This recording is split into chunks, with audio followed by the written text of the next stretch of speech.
Purpose crosses disciplines. Purpose is an essential element of you. It is the reason you are on the planet at this particular time in history. Your very existence is wrapped up in the things you are here to fulfill. Whatever you choose for a career path, remember the struggles along the way are only meant to shape you for your purpose. When I dare to challenge the system that would relegate us to victims and stereotypes with no clear historical backgrounds, no hopes or talents, when I questioned that method of portrayal, a different path opened up for me.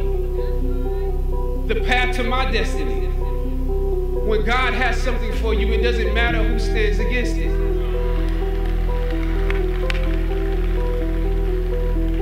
God will move someone that's holding you back away from a door and put someone there who will open it for you. If it's meant for you,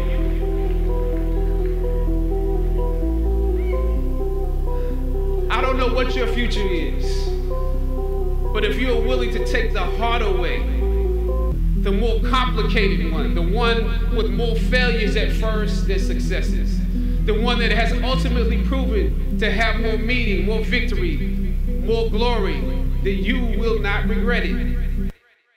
Yippee! It's 2021!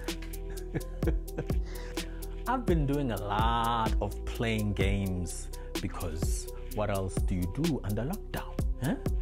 And I've been playing this game, Tomb Raider, specifically Shadow of the Tomb Raider. And in it, this Lara Croft is busy trying to find treasure like she always does, but this time this treasure will stop the apocalypse from happening, which she kind of started by being greedy and chasing stuff. I'm sure there's a lesson there somewhere. In any case, close to the end, without giving you spoilers, there's a scene where one of the characters tells her that when you get close to finding the specific box, you must realize that box will save the world.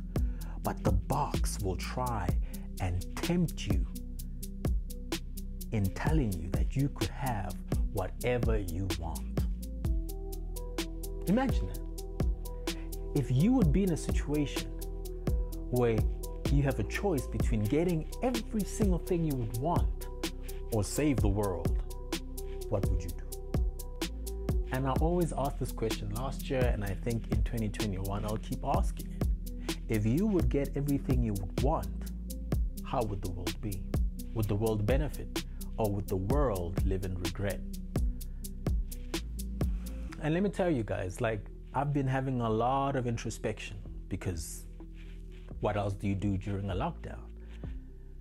And one of the things that I've been observing is that we may be losing our focus. We're getting caught up in trying to be what the world deems fit, trying to be what the people around us deem fit. Our definition of greatness is coming from the people around us.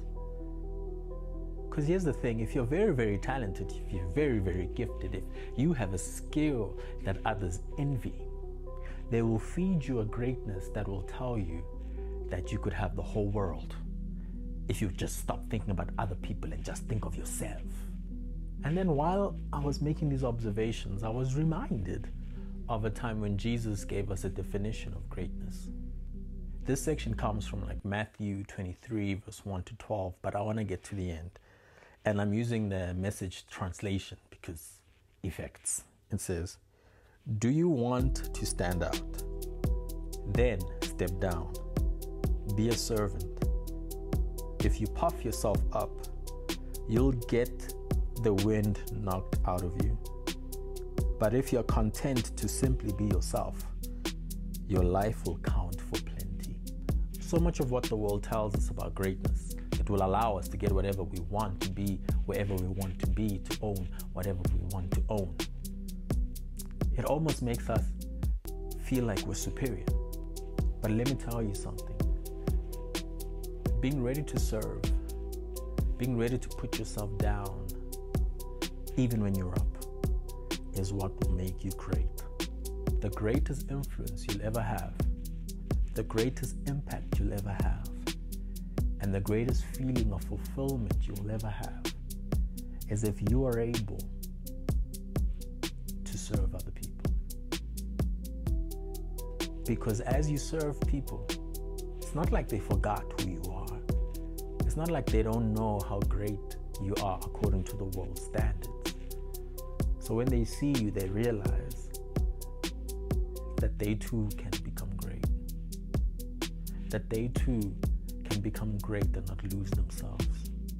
That they too can make a difference without it getting to their heads. It's okay to want to be great. But let's be great at putting others first. Let's be great at serving others. Because you will see your talents will open doors, but your willingness to serve others will create new doors, will make people want to be around you more often, want to give you more power because they can trust you. Because people will allow you to influence their lives even more because they've seen how you always put them first, so they can trust you. And it's that trust that may end up making you become greater than you've ever been.